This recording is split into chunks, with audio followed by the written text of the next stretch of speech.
Chris Robinson out of California. It was interesting. I had to go back and kind of look into Chris and come to find out that Chris was actually playing APA leagues not that long ago. And it was actually at our, obviously we didn't have a tournament in 2020, but was even in our championship in 2019. So look at a guy that has progressed very quickly from one stage to a whole nother level. What do you think about the addition of Chris Robinson this year, the rookie on Team USA, and really the most unproven, I would say, of the team? It reminds me a lot of when Johan picked Tyler 2 years ago. Kind of the same thing, kind of out of the blue, doesn't have any national big wins under his belt, but a guy who's steadily improved, has shown the ability to take instruction, make his game better, make changes he's got to make to be better, totally devoted to the game, totally devoted to learn how to play. So the same thing was kind of the same thing with Tyler a couple of years ago. Johan really took a shine to him and kind of followed him and coaxed him along and just thought, I know he doesn't have the pedigree, but I just like where this guy's going. I like his temperament, and I think that he can do well in there. He's, and the same to me, I think Jeremy saw the same thing in Chris Robinson, and how he'll do. Everybody's up in arms and this guy hasn't won anything, and how can they not pick Corey Deuel and yada yada. But he's quite obviously the number 5 player on the team. And if you look at the last couple of years, they haven't asked a lot of the number 5 player on the team, and they haven't gotten a lot from the number 5 player on the team. So that being the case, like Tyler last year won 2 points, both in doubles. Got beaten in singles matches, lost another doubles match, whatever. He didn't play great pool. Even the one of the doubles match he won, I think Shane had to pretty much drag him across. But so it's all about expectations to me. And with Chris Robinson, your expectations are just go in there, do the best you can, steal a point or two. If you can steal a point or two, we're way ahead of the game. I like his temperament. He's a super nice kid, super hardworking kid. Listens well. I think he'll be a good teammate. So, it's interesting, and this is probably a little bit off topic, but you have to put yourself in Jeremy's position too. It was like, why did Jeremy pick Chris Robinson? I tried to analyze it and pick it apart myself, and I'm probably overthinking it, but he's had 2 years under Johan, and US won twice.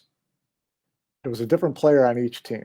Tyler was on the first year with Corey, then Tyler was on the second year with Justin. So they really haven't had the same team 2 years in a row anyways. Now, if you're Jeremy and you're coming in under Johan's shadow, and the expectations are you've won 2 in a row, if you go with the exact same team and lose, does that make you look like you're not as good as Johan? If you go, so I just wonder how much was in Jeremy's mind is like, I'm going to bring my own team in here. I'm going to bring a team in here that hasn't played yet. And this is going to be, my stamp is going to be on this team. And we'll see how this team does. Because I don't want to get blamed for not being as good as Johan if I lose. And I don't want anybody to say, well, he won with the same team Johan won if I win. So, probably know Jeremy never thought any of that, but it went through my mind. So I just wonder if any of that played into it. And I do think that he has a lot of confidence in Chris to be able to perform well. And I think, Chris is another guy who the lack of crowd's going to help. You're not going to have, if it was in the U.S., different story. You'd have a lot of support. But if you have 2,995 out of 3,000 fans in that arena, blowing smoke in your ear, it's going to rattle your head a little bit. So I think that, the lack of a crowd will allow him to play a little bit more like he's just playing in the pool room. Right. So, I'd love to see him do well. I'd love to see him steal a point or two. And I think it could be a huge springboard for his career like it was for Tyler's. Yeah, that's an interesting comparison. And there's probably something to what you said about wanting to inject some new blood into the team. And hopefully Chris can bring that. I'm curious with him in particular, there haven't been any pro events, dating back to March. And I'm curious how well the guys on Team USA are, how familiar they may be with Chris Robinson. I mean, is there some level of anonymity that maybe helps him because they just haven't, seen a lot of him, or are they all very familiar with Chris in a way that maybe just the public is not?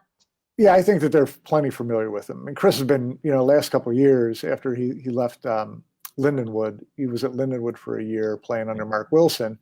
And then he decided to just, skip the college route and just go play in the pro tournaments. He's been to all the big tournaments and he's played in all of them. And he's won some good matches and he's lost some close matches against top players. They know what Chris, plays like, and they know what his personality, his makeup is. I think they're comfortable with him. So like, again, I think it's probably the same as when Tyler went in a couple of years ago. It's, you're just going to have to say, okay, there's one of my teammates. How do we all hook arms together and go in there and fight this out together? Because we're teammates.